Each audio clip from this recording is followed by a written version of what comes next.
So this is the walk around, guys. I mean, just a beautiful bike in all reality. It's the R Specs. You got the gold struts, I guess you could call it, the gold suspension. It's belt driven, and the belt looks pretty good. This bike has 10,000 miles on it, almost 11. Could be cleaned up a little bit, but even without like a fender eliminator kit, I don't think that has one. But these LED lights are awesome too. These LED lights are what kind of gets me.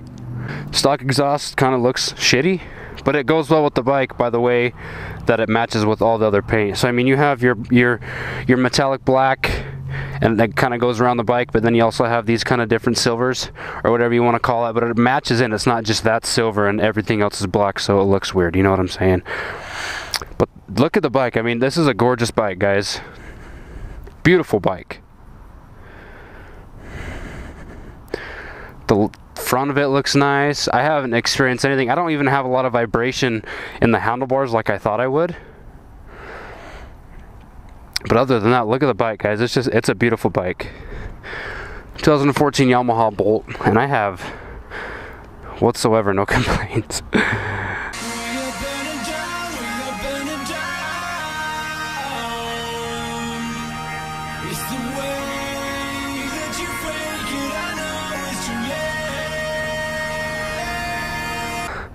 But this is the Yamaha Bolt, guys. So far so good on the review. I really don't have many complaints, to be honest. It's a little heavy. That's really it. I mean, other than that, the air box kind of gets in the way like everybody else says, but other than that, it seems like a really good bike. Brakes are perfect. Rev matching is perfect. Shifting is perfect. Turning is perfect. It's not as nimble as I would wish it was. I feel like it kind of, for the heaviness of the bike, it takes a little bit more to get it to move over. But I mean, it's a cruiser, guys, so I mean, how you want it to be a little bit nimble, but how nimble do you really need it to be, you know what I'm saying?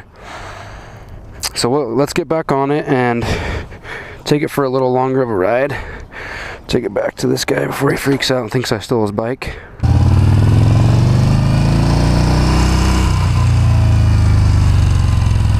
Yamaha did a really good job on their bobber cruiser aspect.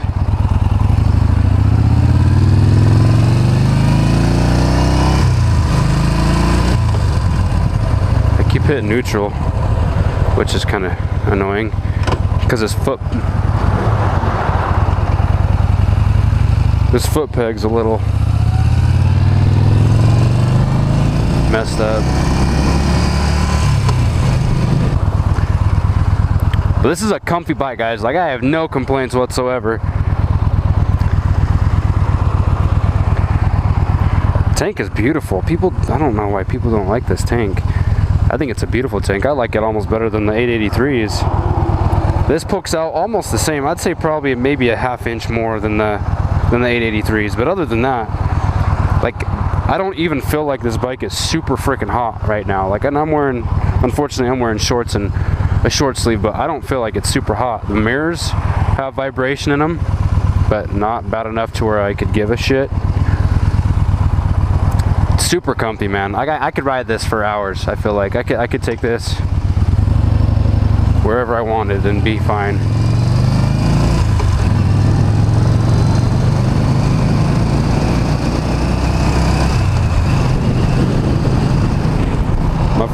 My butt's comfy. See, it's nimble, but it's like not.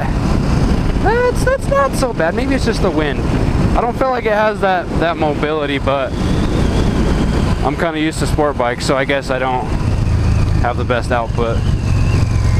But this is comfy. I could seriously get used to this. I think I could be happy with the speed if I were to buy this bike.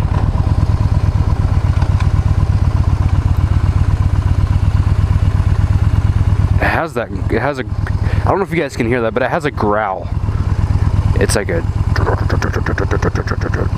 it sounds really mean, even with the stock exhaust. And that's the engine that I think I'm hearing. I'm hearing more puttering from the exhaust.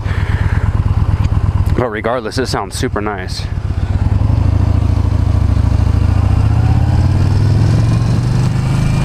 That speedometer isn't as bad as people make it seem. Like, the sun is literally right above me right now, and I can see it just fine. I mean, there's some things, but I mean, as long as you know where your buttons are and you know you have your blinker on and you can see if you're running out of gas.